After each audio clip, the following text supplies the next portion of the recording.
Last time हमने किया था रजे, आपके पास एसिडिटी कैरेक्टर आपसे बोला गया था एक वाटर होता है, अगर दूसरी तरफ आपके पास CH3 CH2OH एल्कोहल है। वाटर और अल्कोहल में से ज्यादा एसिडिक कौन होगा? वाटर और अल्कोहल में से ज्यादा एसिडिक कौन होगा? आपके लिए बताया था रजे, वो सब्सटेंस ज्यादा एसिडिक होता है जो अपना H पॉजिटिव जल्दी लॉस कर देता है। जो कंपाउंड अपना H पॉजिटिव जल्दी लॉस कर देगा वो उतना ज्यादा एसिडिक नेचर का होता है। ठीक है, ज्यादा जल्दी अपना H पॉजिटिव लॉस कौन करेगा? वाटर और अल्कोहल में से। देखो हमेशा H पॉजिटिव वो निकलेगा जो ऑक्सीजन से जुड़ा होता है। हमेशा H पॉजिटिव वो निकलेगा जो ऑक्सीजन से जुड़ा होगा। यानी कि कहने का मतलब ऑक्सीजन ही क्या करता है, हाइड्रोजन के इलेक्ट्रॉन लेके उसको H पॉजिटिव की फॉर्म में बाहर भेज देता है। ठीक, तो ये सारा खेल किसका होता है? ऑक्सीजन का। बस आपने ये पता करना कि किस केस में ऑक्सीजन जल्दी हाइड्रोजन लेगा, अल्कोहल में लेगा कि आपके पास वाटर के केस में H पॉजिटिव जल्दी लेगा। वैसे ये इस बात पे डिपेंड करेगा कि ऑक्सीजन जो है अपना H पॉजिटिव या उसके साथ वाला H पॉजिटिव तब लेता है जब उसको खुद को लगता है कि मेरे पास इलेक्ट्रॉन की कमी है, मेरे पास इलेक्ट्रॉन क्या है, थोड़ी बहुत कमी। अब यहाँ देखो इस ऑक्सीजन के साथ एक ग्रुप जुड़ा हुआ जिसको हम R ग्रुप बोलते हैं, यानी कार्बन की चेन जुड़ी हुई है। कार्बन क्या होता है? इलेक्ट्रॉन डोनेटिंग ग्रुप, यानी कि ये हमेशा इसको हेल्प करेगा जी इलेक्ट्रॉन देने के लिए। अब जब अल्कोहल केस में इलेक्ट्रॉन डोनेटिंग ग्रुप लगा हुआ है, ऑक्सीजन के ऊपर ऑलरेडी इलेक्ट्रॉन की डेंसिटी क्या है? ज्यादा, यानी इलेक्ट्रॉन फालतू है, तो वो क्यों अपना H पॉजिटिव को लॉस करेगा जी? लेकिन इस ऑक्सीजन के पास खाली हाइड्रोजन है, जिसकी वजह से इस ऑक्सीजन को लगता है कि मेरे पास इलेक्ट्रॉन की डेंसिटी कम है, इस वजह से वो हाइड्रोजन के इलेक्ट्रॉन को अपने ऊपर लेगा और इस हाइड्रोजन को जल्दी भगा देगा। यहां पर जल्दी नहीं जाएगा, क्यों? क्योंकि R ग्रुप लगा हुआ है। तो किसी भी ऑक्सीजन के साथ अगर R ग्रुप लगा हुआ होता है तो वो अपने H को जल्दी से नहीं जाने देगा, और जल्दी नहीं जाएगा तो उसकी एसिडिटी भी कम होगी। तो सिंपल, वाटर की एसिडिटी अल्कोहल से ज्यादा होती है। क्यों? क्योंकि अल्कोहल के केस में ऑक्सीजन के साथ एक R ग्रुप जुड़ा होता है जो इलेक्ट्रॉन डोनेटिंग ग्रुप होता है। इस वजह से कहते हैं जी आपके पास ये H लेट जाएगा, और वाटर वाले H में दोनों तरफ HH ही होता है, इसलिए इसके पास इलेक्ट्रॉन की डेंसिटी क्या होती है? कम। इसलिए जो वाटर है उसकी एसिडिटी क्या होती है? ज्यादा। तो सिंपल लाइन याद रखना जी, वाटर की एसिडिटी अल्कोहल से ज्यादा होती है due to the electron donating group. एक था जी।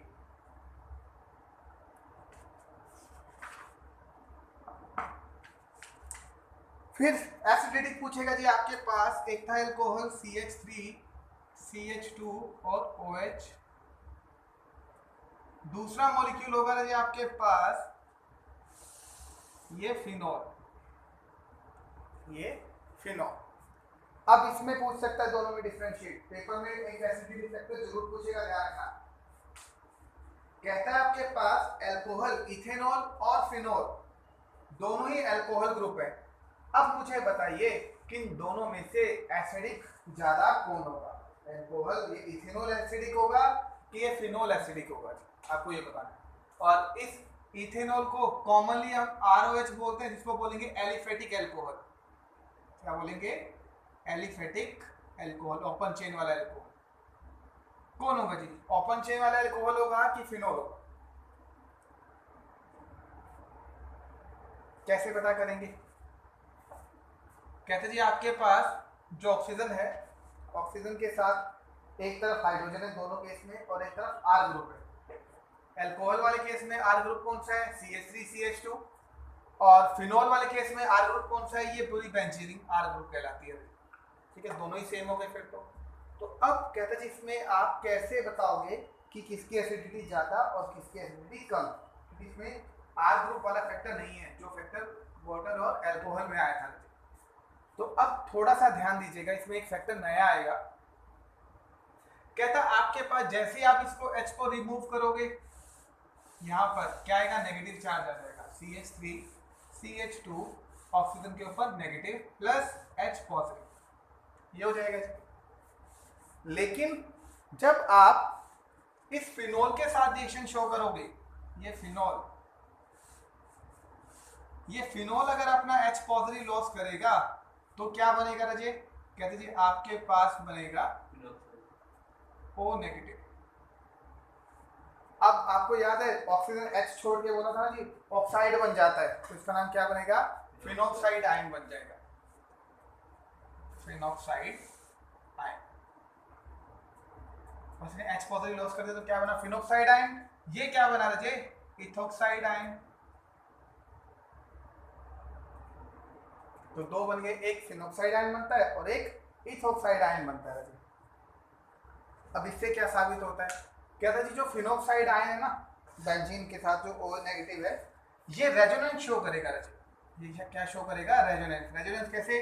देखो ये नेगेटिव यहाँ शिफ्ट करेंगे तो डबल बॉन्ड आ जाएगा, एक यहाँ डबल बॉन्ड है तो ये इस कार्बन के कॉर्नर पर आ जाएगा, तो स्ट्रक्चर क्या बनेगी आपके पास? इधर ध्यान से देखिएगा, डबल बॉन्ड O और ये नेगेटिव आ जाएगा, तो ये वाला यहाँ इस पे नेगेटिव और ये वाला नेगेटिव यहाँ डबल बॉन्ड बना देगा। हमेशा देखना ऐसे केस में एक डबल बॉन्ड बनेगा तो दूसरा टूट के नेगेटिव में कन्वर्ट हो जाएगा।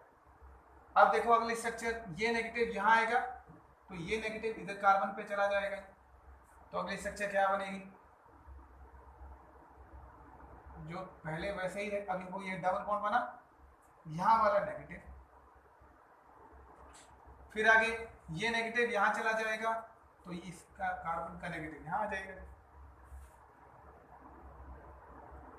डबल बॉन्ड यहाँ पर नेगेटिव, और फिर ये इधर जाएगा तो ये वापस ऊपर चला जाएगा, तो स्ट्रक्चर क्या बनेगी आपके पास? O पे नेगेटिव, वापस वही बन गया जी, यहाँ से चले थे, ये आपका A B C D और E स्ट्रक्चर। कहते जी आपके पास जो A स्ट्रक्चर है फिनोक्साइड आयन, वो रेजोनेंस शो करेगा। रेजोनेंस शो करने का मतलब क्या होता है कि आपके पास जो भी कंपाउंड है वो फर्दर क्या कर रहा है? वो आपस में एक से ज्यादा स्ट्रक्चर शो करता है, डबल बॉन्ड की मूवमेंट होती है, और डबल बॉन्ड की मूवमेंट से अगर एक से ज्यादा स्ट्रक्चर बनती हैं उसको हम रेजोनेंस बोलते हैं। और बेंजीन के ज्यादातर कंपाउंड क्या करते हैं? रेजोनेंस शो करेंगे। जो कंपाउंड जितनी ज्यादा रेजोनेंस शो करता है, जो कंपाउंड रेजोनेंस शो करता है ना जी, वो कंपाउंड उतना ही ज्यादा स्टेबल होता है, वो कंपाउंड क्या होता है? उतना ही ज्यादा स्टेबल होता है। ठीक है, तो हम क्या बोलेंगे? कहते हैं ये कंपाउंड रेजोनेंस शो करता है, यानी कि ये जो फिनोक्साइड आयन है ना वो बहुत ही स्टेबल होता है, स्टेबल। एक तो हो गया आपके पास फिनोल OH और एक हो गया खाली फिनोक्साइड आयन। इन दोनों में से ना ये फिनोक्साइड आयन है वो ज्यादा स्टेबल होता है, इसलिए फिनोल की हमेशा कोशिश रहेगी रजी कि वो क्या बन सके? वो फिनोक्साइड आयन बन सके। फिनोल हमेशा यही सोचेगा कि मैं क्या बन जाऊं? फटाफट फिनोक्साइड आयन बन जाऊं। क्यों बन जाऊं फिनोक्साइड आयन? ताकि मेरी स्टेबिलिटी बढ़ जाए। अब इस फिनोल को पता मैं फिनोक्साइड आयन कब बनूंगा? जब मैं H पॉजिटिव लॉस कर दूंगा। जब मैं H पॉजिटिव लॉस कर दूंगा तो मैं फिनोक्साइड आयन बन जाऊंगा, इसलिए फिनोल फटाफट अपना H पॉजिटिव क्या कर देगा? लॉस कर देगा। और जैसे ही अपना H पॉजिटिव लॉस करेगा तो इसके एसिडिक कैरेक्टर इस इथोक्साइड आयन से क्या होंगे? ज्यादा होंगे। इसके एसिडिक कैरेक्टर इथोक्साइड आयन से क्या होंगे? ज्यादा होंगे। क्यों? क्योंकि इथोक्साइड आयन जो है वो रेजोनेंस शो नहीं करता। यहाँ पर ये खाली R ग्रुप तो है, R ग्रुप तो यहाँ पर भी है, बट ये रेजोनेंस शो नहीं करेगा, इसलिए अपना H पॉजिटिव जल्दी नहीं देगा। यहाँ पर ये फिनोल के केस में H पॉजिटिव जल्दी चला जाएगा। क्यों? क्योंकि ये फिनोक्साइड बनना चाहता है, और जितना जल्दी ये फिनोक्साइड आयन बनेगा उतनी स्टेबिलिटी स्ट्रक्चर आएगी जी। इसलिए फिनोल की कोशिश ये रहती है कि मैं फिनोल ना बन के क्या बन जाऊं? फिनोक्साइड आयन बन जाऊं। और फिनोक्साइड आयन वो कब बनेगा? जब उसको अपना H पॉजिटिव लॉस करना पड़ेगा। इसलिए फिनोल जो है अपना H पॉजिटिव लॉस करके फिनोक्साइड बन जाता है जी। और इसलिए फिनोल की एसिडिटी क्या होती है? इस ओपन चेन अल्कोहल या एलिफेटिक अल्कोहल से क्या होती है? ज्यादा होती है। ठीक है, तो आपने ये वर्ड बोलना है जी कि फिनोल जो है इस phenol is more acidic than aliphatic alcohol. Phenol जो है वो इन एलिफेटिक ओपन चेन वाले अल्कोहल, इथेनॉल, मिथेनॉल, प्रोपेनॉल सबसे क्या होता है? ज्यादा एसिडिक होता है due to the resonation stabilisation, due to the resonance stabilisation की वजह से। ठीक है जी, ये क्वेश्चन बहुत ही इंपॉर्टेंट है, आप प्लीज ध्यान से देखिएगा।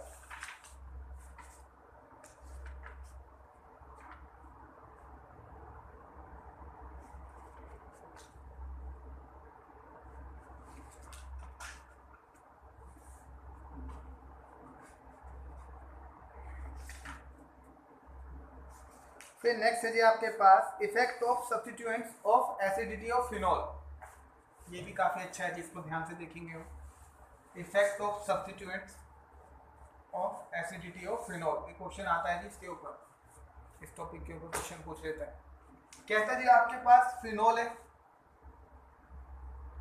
फिनॉल की एसिडिटी ज़्यादा होती है सिंपल एल्कोहल से। कहता है जी ठीक है, ये हमने अभी पढ़ा, क्योंकि इसके अंदर फिनॉल में क्या होती है, रेजोनेंस होती है। ठीक है, अब कहता है कि इफेक्ट ऑफ सब्स्टिट्यूएंट्स, मतलब कि अगर फिनॉल के ऊपर कोई और ग्रुप लगा दें, अगर हम फिनॉल के ऊपर कोई और ग्रुप लगा दें, जैसे मान लीजिए फिनॉल के ऊपर एक तो फिनॉल हो गया, अगर इस फिनॉल के रिंग बेंजीन के ऊपर मैं एक नाइट्रो ग्रुप लगा देता हूं, NO2, एक मैं NO2 ग्रुप लगा देता हूं, तो अब क्या होगा, और एक आपके पास बेंजीन या फिर फिनॉल के साथ मैं एक OCH3 ग्रुप लगा देता हूं, एल्कोक्सी ग्रुप बोलते हैं जिसको, इसका नाम मिथॉक्सी है ना, मिथॉक्सी ग्रुप है ये, और ये आपके पास नाइट्रो ग्रुप है।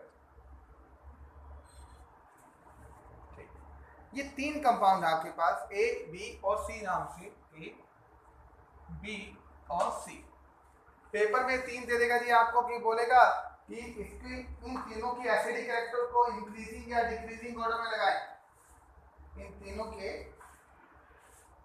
एसिडिक और बेसिक ऑर्डर, या सॉरी एसिडिक के डिक्रीजिंग और इंक्रीजिंग ऑर्डर में लगाएंगे। तो आप कैसे लगाएंगे, देखो जी ध्यान से। अभी हमने पढ़ा फिनॉल होता है, फिनॉल एसिडिक नेचर का होता है, ठीक है, ठीक। एसिडिक वैल्यू मान लो जी 4 मान लेते हैं, इसकी वैल्यू एक लेट कर लेते हैं कि इसकी एसिडिक वैल्यू क्या होगी, 4 होगी। अब कहते हैं जी आपके पास जो ग्रुप लगे होते हैं ना, ये हमेशा कोई भी कंपाउंड है ऑर्गेनिक में दो टाइप का होगा, एक होता है इलेक्ट्रॉन डोनेटिंग ग्रुप,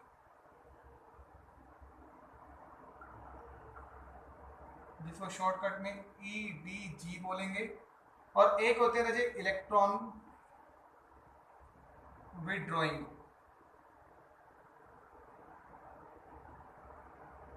क्या होता है आपके पास, इसको बोलते हैं EWG। दो नाम होते हैं, एक होता है इलेक्ट्रॉन डोनेटिंग ग्रुप और दूसरा होता है इलेक्ट्रॉन विड्रॉइंग ग्रुप। पूरे ऑर्गेनिक में दो ही पार्ट में डिवाइड होते हैं कंपाउंड, इलेक्ट्रॉन डोनेटिंग और electron withdrawing. Electron donating group कौन से होते हैं, कहते हैं ऐसे कंपाउंड जो दूसरों को इलेक्ट्रॉन की हेल्प करते हैं, ऐसे कंपाउंड जो दूसरों को इलेक्ट्रॉन की क्या करते हैं, हेल्प करते हैं। इसका मतलब क्या हुआ, जैसे ये OCH3 ग्रुप है, ये इलेक्ट्रॉन डोनेटिंग ग्रुप होता है, ये आपका इलेक्ट्रॉन डोनेटिंग ग्रुप है, तो इसका मतलब क्या होगा कि ये थोड़े बहुत इलेक्ट्रॉन किसको दे रहा है, बेंजीन को दे रहा है, फिनोल रिंग को बेंजीन की तरफ इलेक्ट्रॉन सरका देता है, तुम थोड़े से इलेक्ट्रॉन रख लो, थोड़े से, ज्यादा नहीं, थोड़े से इलेक्ट्रॉन डेंसिटी उनकी इंक्रीज कर देता है, ठीक है। इलेक्ट्रॉन विड्रॉइंग ग्रुप क्या होते हैं, इलेक्ट्रॉन विड्रॉइंग ग्रुप वो होते हैं जो इलेक्ट्रॉन जिस कंपाउंड से जुड़े उससे इलेक्ट्रॉन खींच ले, यानी कि जैसे NO2 क्या होता है, इलेक्ट्रॉन डोनेटिंग ग्रुप होता है, NO2 क्या होता है, इलेक्ट्रॉन डोनेटिंग ग्रुप होगा रजे, और ये हमेशा इलेक्ट्रॉन बेंजीन से खींच लेगा, ऐसे इलेक्ट्रॉन बेंजीन से खींच लेगा, दो होते हैं। तो इलेक्ट्रॉन डोनेटिंग जो बेंजीन को इलेक्ट्रॉन दे रहा है फिनोल को, और इलेक्ट्रॉन विड्रॉइंग जो फिनोल से इलेक्ट्रॉन खींचता है, ठीक। अब दोनों केसेस में ध्यान रखिएगा, क्या था आपको एक लाइन सिखाई थी कि जो ऑक्सीजन के साथ जो हाइड्रोजन है वो जाएगा, उससे डिपेंड करेगा कि आपकी एसिडिक स्ट्रेंथ ज्यादा होगी कि कम होगी। इन दोनों में कंपेयर कीजिए, जिसका जितना जल्दी हाइड्रोजन निकल जाएगा उसके एसिडिक कैरेक्टर उतने ज्यादा होते हैं। अब देखो ये आपके पास ऑक्सीजन होता है, अभी कुछ भी नहीं लगा हुआ, ना तो इलेक्ट्रॉन डोनेटिंग है ना इलेक्ट्रॉन विड्रॉइंग, फिर भी ये अपना हाइड्रोजन इसको निकाल के ले जाता है और ये फिनोक्साइड आयन बनना चाहता है, ठीक है जी। इसलिए वैल्यू कितनी आती है, 4, ठीक है। मान लीजिए ये 2 मिनट लगाता है इलेक्ट्रॉन को निकालने में, इस हाइड्रोजन को निकालने में कितने मिनट लगाता है, 2 मिनट। यहां पर अब इसके साथ ना, इस बेंजीन के साथ एक नाइट्रो ग्रुप और जुड़ गया है। नाइट्रो ग्रुप जुड़ने से क्या होगा कि ये नाइट्रो ग्रुप इस बेंजीन से इलेक्ट्रॉन लेके चला जाएगा, जैसे ही बेंजीन से इलेक्ट्रॉन लेके जाएगा तो ये बेंजीन ऑक्सीजन को बोलेगी कि भाई मेरे को इलेक्ट्रॉन दे, ये ऑक्सीजन इस बेंजीन को इलेक्ट्रॉन देगा, तो कहीं ना कहीं ऑक्सीजन पे क्या होगा, इलेक्ट्रॉन की कमी हो जाएगी, क्योंकि ये ऑक्सीजन जो इलेक्ट्रॉन है बेंजीन से इलेक्ट्रॉन लेगा, बेंजीन जो है वो ऑक्सीजन से इलेक्ट्रॉन मांगेगी, तो ऑक्सीजन के पास इलेक्ट्रॉन की क्या होगी, कमी होगी। और आपको बोला था जितनी ज्यादा कमी होगी इलेक्ट्रॉन, ये ऑक्सीजन है हाइड्रोजन को उतना जल्दी भगा देगा। यहां पर कोई भी इससे इलेक्ट्रॉन नहीं मांग रहा था, फिर भी इसने 2 मिनट लिए। अब मुझे बताओ इस केस के अंदर NO2 ने इलेक्ट्रॉन बेंजीन से लिए, बेंजीन ने ऑक्सीजन से ले लिए, तो अब ऑक्सीजन के पास इलेक्ट्रॉन बेंजीन को देने के बाद ऑक्सीजन पे कमी आ गई ना। तो अब मुझे बताओ कि ऑक्सीजन हाइड्रोजन को निकाल देगा, तीनों केस में निकाल देता है, लेकिन अब टाइम क्या होगा, 2 मिनट से कम टाइम में निकालेगा कि 2 मिनट से ज्यादा टाइम में निकालेगा? हाँ जी, अब कहेगा जी हाँ, अब ये क्या करेगा जी, कहता जी यहाँ तो कुछ था ही नहीं, लेकिन अब तो इमरजेंसी होगी, एक बंदा इलेक्ट्रॉन लेके चला गया है, बेंजीन के पास कम हो गए, तो इस ऑक्सीजन के पास इलेक्ट्रॉन कम हो गए ना, तो ये सोच लो जी आपके पास 1 मिनट के अंदर ही निकाल देगा, क्योंकि यहाँ पर इलेक्ट्रॉन विड्रॉइंग ग्रुप, डोनेटिंग उल्टा लिख दिया जी मैंने, विड्रॉइंग ग्रुप आएगा, विड्रॉइंग ग्रुप आएगा जी, ठीक है। इलेक्ट्रॉन विड्रॉइंग ग्रुप है तो ऑक्सीजन के ऊपर इलेक्ट्रॉन की कमी जल्दी ज्यादा आएगी, जिसकी वजह से वो जल्दी इलेक्ट्रॉन निकाल देगा। तो देखो यहाँ 1 मिनट लगा, यानी कि इसकी जो एसिडिटी है वो कितनी होगी, 2 मान लो जिसकी एसिडिटी, जो बी की एसिडिटी है वो कितनी है, 2 मान लो, ज्यादा होगी, ठीक। अब आ जाओ जी थर्ड के ऊपर, थर्ड के ऊपर आएंगे ना तो क्या मिलेगा आपको, कहता जी देखो अब इलेक्ट्रॉन डोनेटिंग ग्रुप है, डोनेटिंग ग्रुप का मतलब कि इस बेंजीन को इलेक्ट्रॉन एक्स्ट्रा दे रहा है, बेंजीन के ऊपर इलेक्ट्रॉन क्लाउड बढ़ गए, बेंजीन के ऊपर इलेक्ट्रॉन क्लाउड बढ़े तो ऑक्सीजन को भी इलेक्ट्रॉन क्लाउड ज्यादा होंगे, यानी ऑक्सीजन के पास इलेक्ट्रॉन की टेंडेंसी ज्यादा होगी।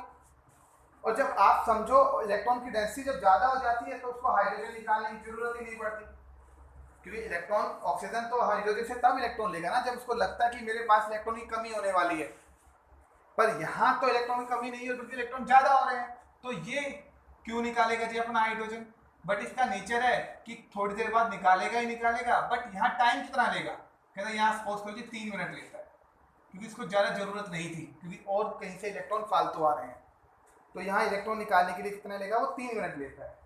3 मिनट लेगा तो इसकी एसिडिटी क्या हुई, कम, तो इसकी एसिडिटी मान लीजिए कितनी होती है, 4 से भी कम होगी, क्योंकि 2 मिनट से ज़्यादा टाइम लेता है। इसकी एसिडिटी मानो आप 6 मान लो, चलो, या 5 मान लीजिए, ठीक है। तो आपसे पूछेगा सबसे ज्यादा एसिडिक कौन होगा जी, इलेक्ट्रॉन डोनेटिंग ग्रुप वाले, नाइट्रो अल्कोहल, इसके देखो 2 नाम बनेंगे, ये फिनोल तो है ही है, इसके साथ नाइट्रो ग्रुप जुड़ा तो नाम क्या होगा, नाइट्रोफिनोल, इसके साथ मिथॉक्सी ग्रुप जुड़ा तो इसका नाम होगा मिथॉक्सीफिनोल, और ये सिंपल होगा फिनोल। आपके पास 2 स्ट्रक्चर है ए, बी और सी, तो सबसे ज्यादा एसिडिक कैरेक्टर किसके होंगे, बी के, उससे कम ए के, और सबसे कम सी के होंगे। ये आपका एसिडिटी का डिक्रीजिंग ऑर्डर, ये आपके एसिडिटी का क्या है, डिक्रीजिंग ऑर्डर कहलाएगा। बोलो जी इतनी बात समझ में आती,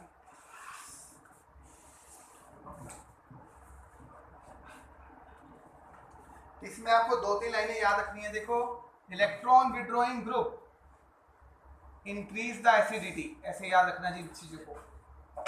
अगर आपके पास इलेक्ट्रॉन विड्रॉइंग ग्रुप जब भी बेंजीन इंक पे जुड़ा होगा ना तो वो एसिडिटी इंक्रीज करता है, इलेक्ट्रॉन डोनेटिंग ग्रुप जो होता है वो क्या करता है, डिक्रीज करता है जी एसिडिटी, उसकी एसिडिटी फिनोल से भी कम हो। जो आपके पास इलेक्ट्रॉन डोनेटिंग ग्रुप होता है ना उसकी एसिडिटी क्या होती है, फिनोल से भी कम होती है, और जिसके ऊपर इलेक्ट्रॉन विड्रॉइंग ग्रुप लगा होगा उसकी एसिडिटी क्या होगी रजे, फिनोल से भी ज्यादा होगी। तो आपने ये 2 बातें याद रखनी है, अगर आपके पास फिनोल के ऊपर इलेक्ट्रॉन विड्रॉइंग ग्रुप लगा है तो एसिडिटी इंक्रीज, अगर डोनेटिंग ग्रुप लगा है तो एसिडिटी क्या होगी रचे, डिक्रीज हो जाएगी, ठीक है। तो ये सब पेपर में पूछा जाएगा जी एसिडिटी के ऊपर कि वाटर और अल्कोहल में ज़्यादा कौन एसिडिक है, वाटर, और एलिफेटिक अल्कोहल और फिनोल में ज़्यादा एसिडिक कौन है, अल्कोहल, सॉरी फिनोल, और फिनोल और इन तीनों में से भी फिनोल पे electron donating group, withdrawing group और सिंपल फिनोल में से कौन ज़्यादा एसिडिक नेचर का होगा, तो कहते हैं जी डोनेटिंग ग्रुप वाले, फिर सिंपल फिनोल, और सबसे कम होती है जी आपके पास इलेक्ट्रॉन डोनेटिंग ग्रुप की वैल्यू। तो ये था जी आपके पास रिएक्शन ऑफ एसिडिटी या सिंपल एसिडिटी के फैक्टर थे कि कैसे कैसे आप रिएक्शन को शो करेंगे। ठीक है, तो ये था जी एसिडिटी। नेक्स्ट करेंगे जी हम रिएक्शन विद कार्बोक्सिलिक एसिड। कल हमने एक रिएक्शन की थी reaction with the active metals, कि एक्टिव मेटल के साथ रिएक्शन करोगे तो आपको क्या मिलेगा,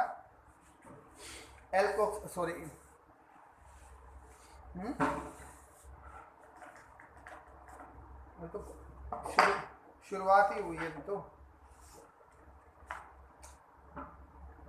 क्या हो गया, ऐसे ही होता है।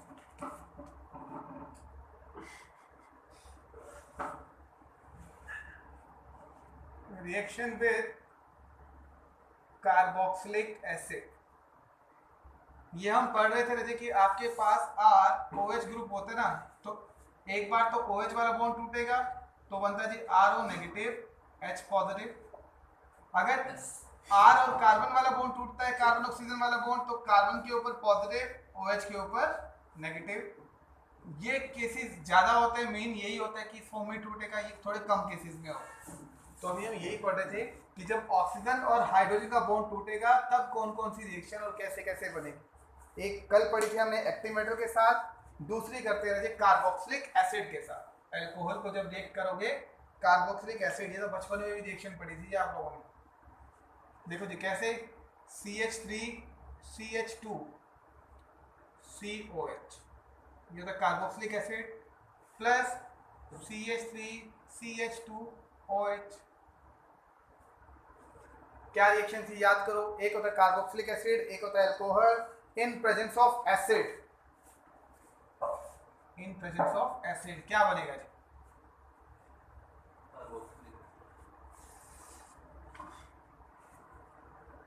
बोलो जी क्या बनेगा। देखो CH3COOH प्लस CH3CH2OH, ये देखो अल्कोहल है ना, अल्कोहल का ऑक्सीजन और हाइड्रोजन वाला पार्ट टूटेगा। जब यहाँ से बॉन्ड टूटेगा तो बताओ किसके ऊपर नेगेटिव पॉजिटिव, ऑक्सीजन के ऊपर 2 इलेक्ट्रॉन देगा तो हमेशा नेगेटिव, और हाइड्रोजन के ऊपर पॉजिटिव। तो किस फॉर्म में टूट जाएगा, CH3CH2O में नेगेटिव और H के ऊपर पॉजिटिव। यहाँ पर जब देखोगे तो क्या बनेगा जी, यहाँ पर टूटेगा ये वाला पार्ट, कार्बन ऑक्सीजन बॉन्ड वाला, यहाँ से फॉर्म लेके निकलेगा तो बनेगा CH3CO के ऊपर पॉजिटिव और OH के ऊपर नेगेटिव। तो ये 4 कंपाउंड बन गए जी। ये नेगेटिव किस, नहीं डबल बॉन्ड नहीं टूटेगा, सिंगल बॉन्ड टूटेगा। कार्बन ऑक्सीजन कार्बोक्सिलिक एसिड में हमेशा आपके पास ये, इस केस में हमेशा ये वाला बॉन्ड टूटेगा। ठीक, ये ऑक्सीजन जो है वो फटाफट अटैक करेगा इस कार्बन के ऊपर, और ये नेगेटिव किस पर अटैक करेगा, हाइड्रोजन के ऊपर। क्या बन गया, देखो जी ध्यान से जोड़ना है इसको, CH3CO सबसे पहले अटैक किसने किया, ऑक्सीजन ने, तो जुड़ेगा भी कौन, ऑक्सीजन। तो पहले ऑक्सीजन, फिर CH2 और फिर CH3 प्लस H2। ये कौन सा फंक्शन ग्रुप बना रहा है जी, एस्टर होता है ये। और आपने 10th क्लास में रिएक्शन पढ़ी हुई ना, स्टेरिफिकेशन रिएक्शन, अल्कोहल और एसिड को जब मिलाएंगे तो क्या बनता था, एस्टर बनता था जी। उस रिएक्शन को क्या बोलते हैं हम, स्टेरिफिकेशन रिएक्शन के नाम से जाना जाता है।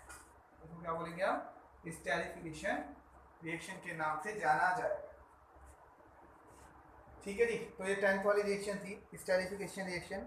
इसमें हमेशा ध्यान रखिएगा आपके पास जो हाइड्रोजन वाला बॉन्ड है, अल्कोहल का हमेशा OH वाला बॉन्ड टूटेगा, और कार्बोक्सिलिक एसिड में कार्बन और हाइड्रोजन वाला, ऑक्सीजन और हाइड्रोजन कार्बन वाला बॉन्ड टूटेगा, तब जाके क्या बनेगा आपके पास, एस्टर बनेगा।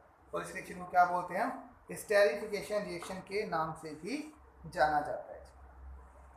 ठीक है जी, इसको बोल देंगे हम। नेक्स्ट देखो जी रिएक्शन, सेम ही होगी वैसे तो अगली भी। कहते जी आपके पास reaction with the acid chloride, acid chloride क्या होता है, CH3COCl और सेम अल्कोहल। तो यहां से देखो जी क्या टूटेगा, CH3 यहाँ से क्लोरीन इलेक्ट्रॉन लेके बाहर निकल जाएगा, क्या बनेगा पॉजिटिव और Cl के ऊपर नेगेटिव, प्लस फिर सेम ही टूटेगा जी, CH3 CH2O नेगेटिव और H पॉजिटिव, क्या बन जाएगा बोलो HCl। और ये नेगेटिव यहाँ अटैक करेगा, फिर वही एस्टर बन गया CH3 COO CH2 CH3 plus H2O sorry HCl बनेगा यहाँ। दूसरा ये भी कौन सा फंक्शन ग्रुप है, ये भी एस्टर है जी। तो ये कार्बोक्सिलिक एसिड के साथ रिएक्शन कराओगे अल्कोहल को तब भी एस्टर बनेगा, एसिड क्लोराइड को रिएक्शन कराओगे तब भी क्या बनेगा, एस्टर ही बनेगा। ठीक है जी, आपने इसको ऐसे करना है।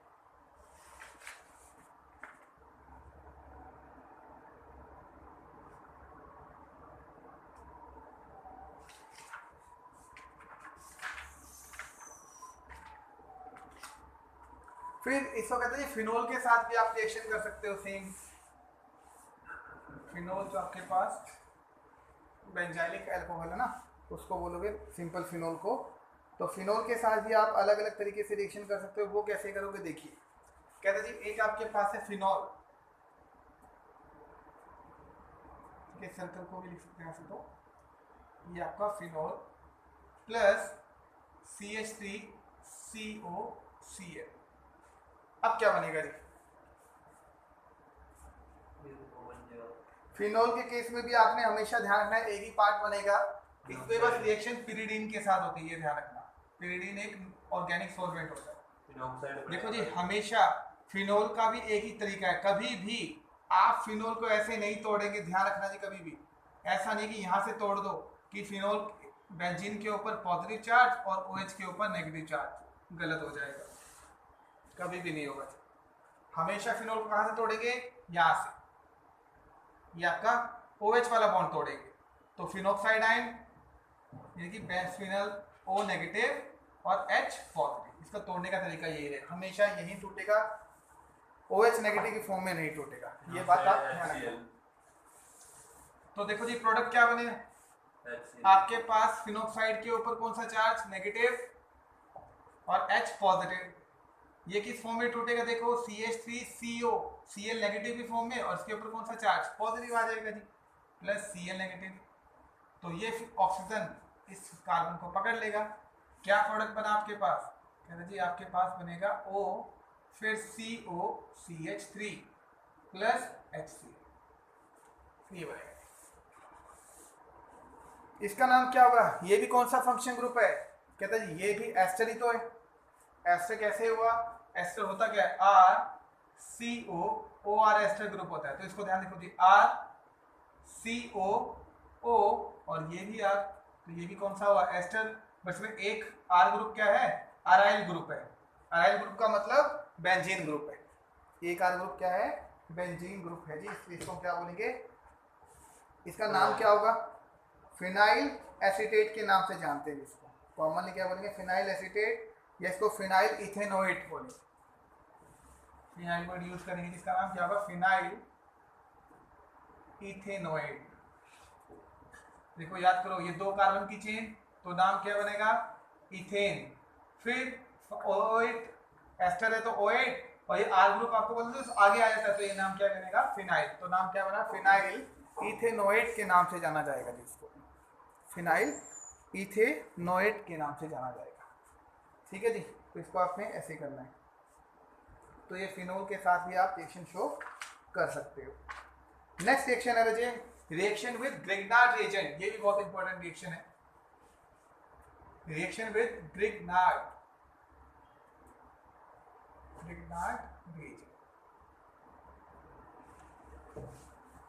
अब ये क्या है, ग्रिग्नार्ड रिएजेंट क्या था, याद करो, RMgX, मैं रिएक्ट करता हूँ CH3CH2OH प्लस CH3CH2MgBr, और रिएक्शन है जी ड्राई ईथर के साथ। जी क्या प्रोडक्ट बनेगा बताओ, सिंपल, आपको वही पॉजिटिव और नेगेटिव तोड़ने हैं। तो बताइए कैसे पॉजिटिव और नेगेटिव टूटेंगे, अल्कोहल का पॉजिटिव नेगेटिव कैसे बनेगा, OH वाला बॉन्ड टूटेगा तो बनेगा जी CH3 CH2 O पे नेगेटिव और H के ऊपर पॉजिटिव। ग्रिग्नार्ड रिएजेंट को तोड़ो, बताया था जी आपको, जो कार्बन होता है उसके मैग्नीशियम के पॉजिटिव और बेंजीन इसके कार्बन के ऊपर नेगेटिव, तो किस फॉर्म में टूटा? CH3 CH2 के ऊपर नेगेटिव और मैग्नीशियम MgBr मैग्नीशियम के ऊपर पॉजिटिव। जोड़ दो जी, अब क्या जुड़ेगा देख लीजिए। इस ऑक्सीजन के साथ क्या जुड़ेगा बोलो? ये नेगेटिव इस हाइड्रोजन को पकड़ लेगा और ये वाला नेगेटिव इस Br को पकड़ लेगा। क्या बना? कहते हैं देखो CH3 CH2, इसको देखो क्या बन गया, ये CH3 बन जाएगा नहीं, प्लस अब इसको देखो CH3 CH2O, O के साथ क्या जुड़ा? MgBr। ठीक है जी, तो CH3 क्या बना? कहते जी ये बना आपके पास इथेन। क्या बना आपके पास? इथेन बन जाएगा जी। ठीक है, तो हमेशा ध्यान रखना, जब भी अल्कोहल और ग्रिग्नार्ड रिएजेंट रिएक्ट करेंगे तो एल्केन बनेगा।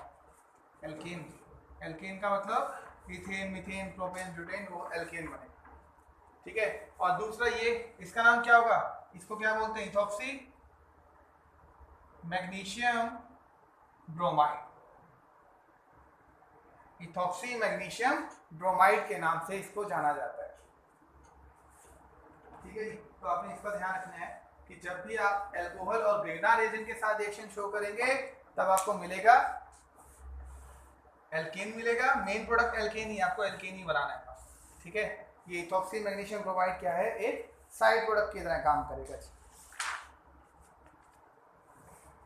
ठीक है, तो इतनी सब रिएक्शंस के साथ आप ध्यान दीजिएगा कि आपके पास जो ऑक्सीजन और हाइड्रोजन का बॉन्ड तो तब अलग अलग, ये अलग अलग रिएक्शन है आपके पास। कार्बोक्सिलिक एसिड के साथ रिएक्शन करोगे तब, ग्रिग्नार्ड रिएजेंट के साथ रिएक्शन करेंगे तब, और एसिड क्लोराइड एसिड अमाइड वगैरह के साथ जब भी रिएक्शन करेंगे तो आपके पास यही प्रोडक्ट मिलेंगे। नेक्स्ट रिएक्शन है रजे, reaction involving the carbon oxygen bond. अब हम वो करेंगे जो कार्बन और ऑक्सीजन की बॉन्ड को तोड़ेगा।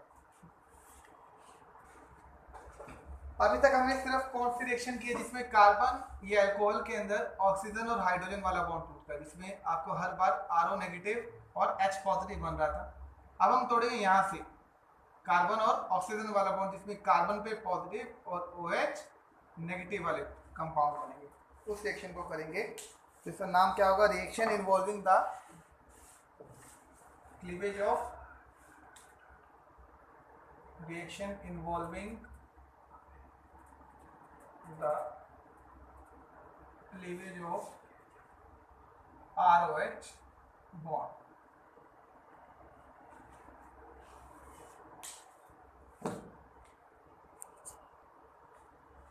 पहली रिएक्शन है reaction with the halogen acid. पहली रिएक्शन है reaction with the halogen acid. ये बहुत आसान रिएक्शन है।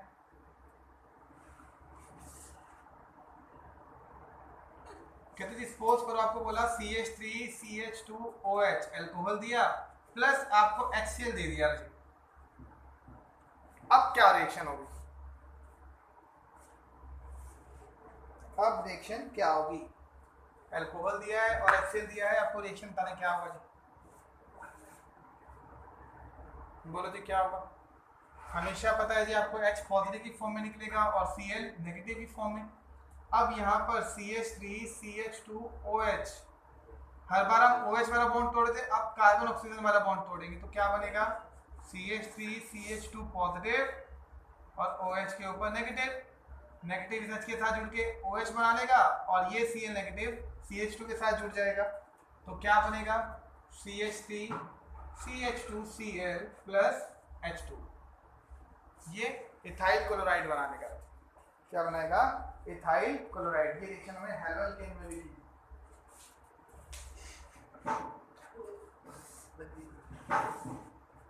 ठीक है जी, ये हमने किस में की थी? इथाइल क्लोराइड वाली रिएक्शन में भी की। ठीक है, तो अगर मैं कोई भी हैलोजन, यहाँ पर हैलोजन कोई भी हो सकता है, HCl HBr HI, तो वो हैलोजन यहीं पर इकट्ठा हो जाएगा, बाकी सारी रिएक्शन क्या रहेगी? सेम ही रहेगी। ठीक है, तो पहली आपके पास ये रिएक्शन,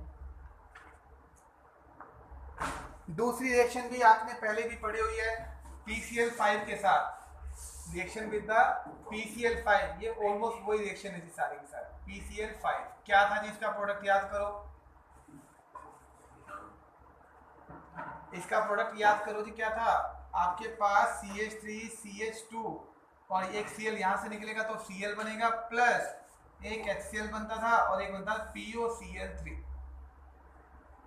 तो बनेगा जी आपके पास यही सेम ही प्रोडक्ट बनेगा PCl5, बस बाय प्रोडक्ट इसके अलग होंगे, तो क्या क्या होंगे वो HCl और POCl3। ये हमने हेलो एल्केन वाली रिएक्शन में सेम मैकेनिज्म के साथ पढ़ा था जी, इसलिए इसको दोबारा देखिएगा पिछली वाली बुक में कि अलग अलग तरीकों से दो क्लोरीन निकल जाएंगे फॉस्फोरस से, एक ऑक्सीजन जुड़ जाएगा और एक HCl के साथ निकल जाएगा, ठीक है। तो क्या बनेगा, इथाइल क्लोराइड बनता है। फॉस्फोरस को जब भी इसके साथ रिएक्शन हम करेंगे तो इथाइल क्लोराइड बनेगा।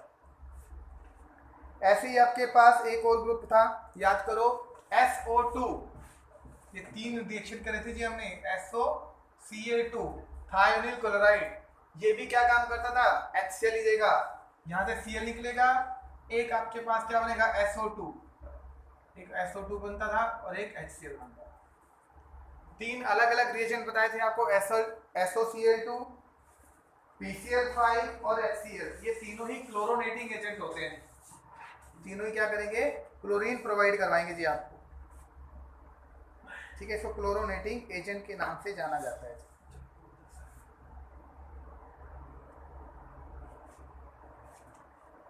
ऐसे ही अगर इसको मैं फिनोल के साथ एक्शन कराऊं तो क्या होगा, OH प्लस HCl, अब क्या हो जाएगा PCl5, सॉरी इसको मैं PCl5 के साथ एक्शन कराऊंगा तो क्या होगा, सोचो जी क्या बनेगा,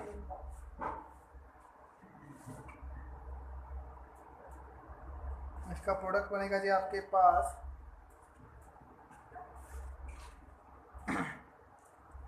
क्लोरोबेंजीन, क्या बनेगा, क्लोरोबेंजीन के साथ रिएक्शन करेंगे, ठीक है।